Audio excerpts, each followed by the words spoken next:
Ну, во-первых, спасибо большое, Лилия, спасибо тебе за инициативность твою. Давайте и похлопаем дружно. Это Лиль Ясн, которая тут прям старается возрождать, чтобы песни русские звучали, и пляски, и все, и все, и все.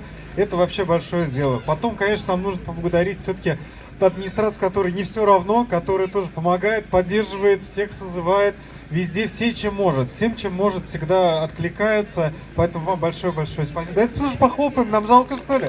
Давайте похлопаем. Вот. Ну и хочу поздравить, потому что, знаете, вспомнила один древний очень текст, очень древний. Он еще в первых веках христианства был написан. И там Христа сравнивали с птицей Феникс, которая сгорала и снова рождалась. Вот понимаете, наше солнце, оно тоже, оно снова рождается. Ну, как символ мы сжигаем вот эту замечательную масленицу. Жалко, конечно, ее жечь. Не знаю, как мы уж ее жечь будем. Ну, видимо, как-то будем. И снова идет жизнь. Понимаете, жизнь должна победить.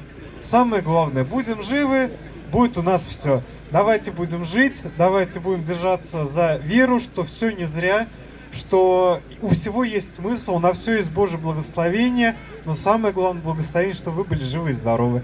Так что всем здоровья, с праздником, можно всех хлопать, все рахмат.